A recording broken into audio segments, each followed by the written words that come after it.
Shane Douglas and Mr. Hughes and Road Warrior Hawk. It was a loaded show, to say the least.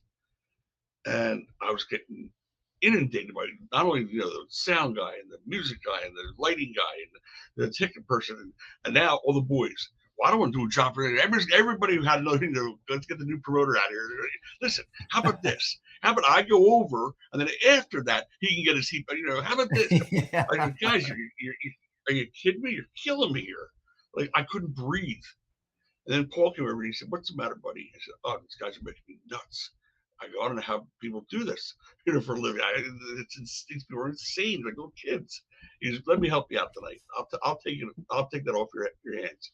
Tell the boys you got a question. They can talk to me at night." I said, "That would be great."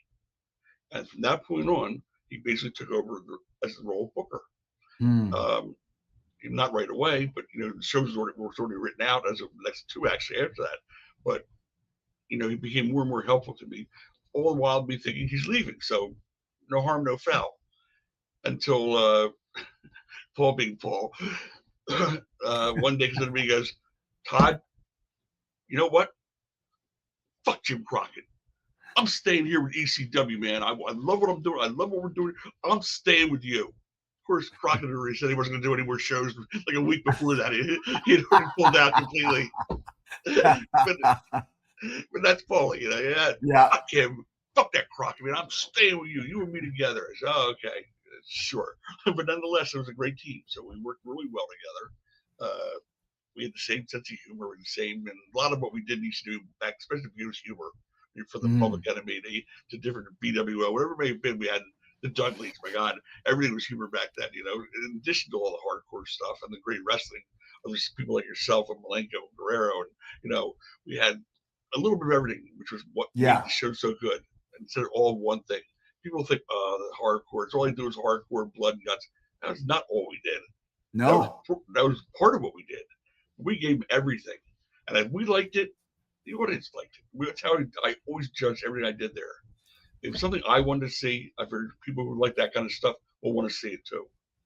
So I tried to structure shows and put them together on things that I would like to see myself as a fan, including Mm-hmm. that very first main event with Abby and Funk and Hanson Sullivan. Yeah. and Sullivan. Yeah, Let's talk about the kind of the moment that really kind of broke you out of the pack. I think this is the first time your Extreme Championship Wrestling changed the name with Shane Douglas in the NWA title. yeah, that was big. Obviously, we realized we were outgrowing the whole Eastern part of the name and an NWA Eastern. That was actually Eddie who got me to join the NWA. He said, "Look, Mm. put it on TV. It just makes us look like we're bigger than we are." NWA meant nothing at that point in time, to Right. be honest with you. Absolutely nothing. But people still remembered the letters. Even though WCW was NWA Wrestling for a while there before Sure. it became Right. WCW. And I said, fine. So we called ourselves NWA Eastern. I joined for the $500 fee or whatever the heck it was. Mhm. And it meant, again, that meant nothing. There was no meetings or anything. There was no, in fact, I don't think I ever spoke to anybody else in the NWA except for the lawyer Bob Trowbridge who took the check. That was it. And Crockett, that's when Crockett was approaching me, right? That's what it was. And he said, "Listen, you're the only one with TV in the whole NWA. We'd love to have you do a tournament where we can crown an NWA champion, and he can travel from place to place to place, each of our territories." I said, "I don't mind doing a tournament." I said, "But I have no desire at all to have a champion that's traveling around to your territories or else where they can be seen anywhere. I want my champion to be exclusive to us. If I'm going to spend the kind of money I'm spending on TV, et cetera, I want exclusivity. I'm not going Mhm. to do that." He says, "Okay, well then I'll do a tag team tournament later on, but let's at least have a champion so we look like a half-assed organization. We look like we really have a genuine organization here." I said, "Okay." Within, didn't I mention this is Jim Crockett saying this to me? Okay, Mhm. Right. 2 days later, Dennis Carluzzo, who's a local promoter from Jersey, is puffing around like a rooster saying, "Hey, that's not going to happen. We're not going to let this tournament take place. I wasn't consulted about it." And he's blowing it up in the sheets. I'm thinking, I didn't ask to do a tournament. He came to me. I assume because he's Jim Crockett that he's got the stroke of all the NWA people with him. I didn't realize he was doing this, on his own. That anybody's and Dennis is carrying on like crazy.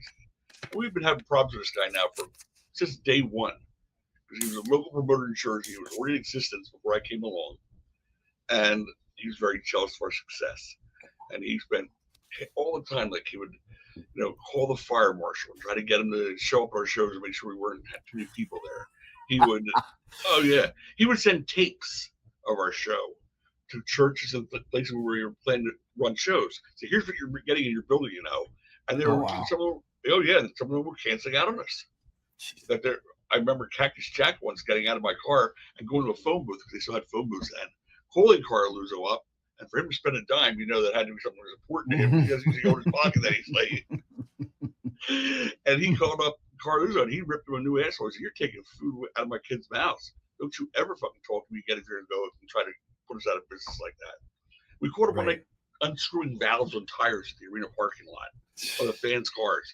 So I mean, he just spent one half the amount of energy on his own company that he spent on trying to put ours out of business. He might have been successful. Who knows? Yeah. But he didn't. And anyway, so he's making a big stink on no tournament, et cetera, et cetera. Again, I didn't ask to do a tournament. I was asked. And we went out and made sure it was, good workers. So it was not just a regular run-of-the-mill bullshit tournament from the local guys. We brought in Malenko. We brought in Scorpio. We brought in some from Japan. Like, we tried to use the right names for the tournament to make it look more, worldwide. Yeah, world class. Yes. And then that's what came up with the idea. You know what? We got to break away from this, local Eastern thing. We want to be a national company. We're headed that direction. We're on TV in Florida now. We're on TV in New York. We're on. We've grown. How do we get there? And that's when we came up with the idea of Shane throwing the belt down, because Shane just didn't like everybody in the locker room. They didn't like Dennis, and they were thrilled to see that happen the way he did when he threw the belt down. I was sitting at ringside right next to him, both of our tuxedos, and as Shane's throwing the belt down, and he's biting his nails on it, and just nail after nails coming on. He goes, "Hey man, he's pissing on the belt." I said, "Nah, don't be silly." He goes, "No man, look, he's pissing on the belt." I said, "Come on." And then of course Paul came up with the idea after, when he comes backstage after the match is over, all bent out of shape, because it's an angle, Dennis. We're gonna have you come out now and give him a whole routine about, the NWA is gonna strip him of the belt, and we're gonna do what we say because we're the NWA and you work for us, blah blah blah blah.